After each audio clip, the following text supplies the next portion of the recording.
Welcome back to the series of my videos.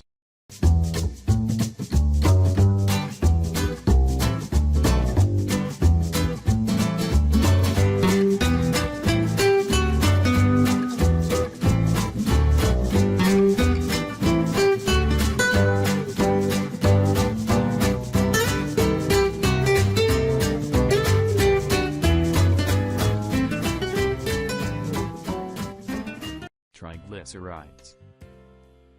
Remember those fatty acids we talked about? Guess what happens when they are not used up for energy? Well, what happens is that they head back into the fat cells, where they hook up with two other fatty acids and a glycerol molecule, to form what is known as a triglyceride. Triglyceride equals 3 fatty acids plus 1 and this is not a good thing. Triglycerides are problematic because they are much larger than a fatty acid. In fact, they are so large that they cannot leave the fat cells like free-flowing fatty acids could. Because of this, they remain stuck inside the fat cells and become the stubborn, stored body fat that we want to get rid of. Triglycerides cannot be burned for energy until they are broken down back into those smaller free-flowing fatty acids and released back into the bloodstream. This is why so many people have so many problems with stubborn body fat. They can reduce their calorie intake all they want, but as long as they are consuming carbohydrates, those triglycerides are going to remain intact. So the question becomes, how do we break these triglycerides apart, so that they can be used for energy? The answer is simple: significant carbohydrate restriction. I know it probably sounds like I'm beating a dead horse here, but it is imperative that you understand this. Carbohydrates cause insulin to be secreted into the bloodstream.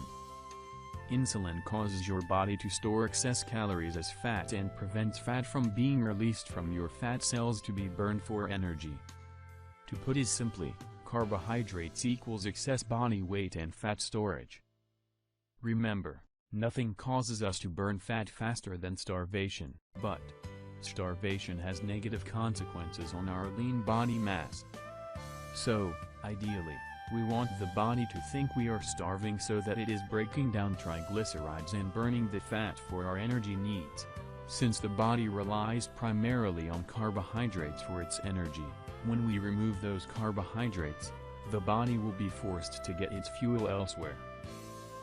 Now, in the case of starvation, the body would normally begin to break down lean body mass for glucose, energy, via a process known as glucogenesis.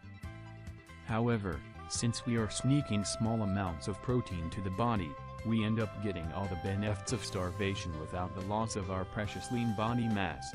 Now, glucogenesis will be completed by using the protein we are getting from our diet, which spares our lean body mass, and consuming less carbohydrates increases glucogenic activity. The presence of glucogenic activity means we cannot store fat because that glucogenic activity needs all the fat it can get to be able to fuel the glucogenic process. In other words, glucogenesis requires a lot of energy, and it will burn even more fat to supply that energy. This results in the ability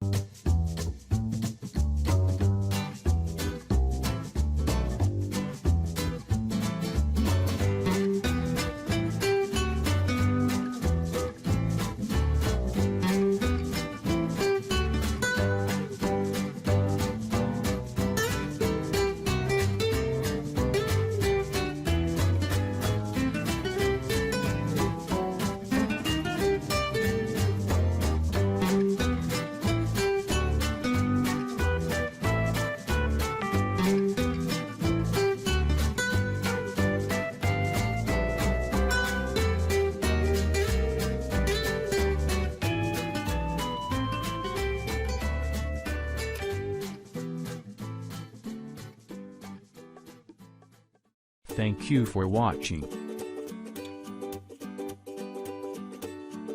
Please view next video.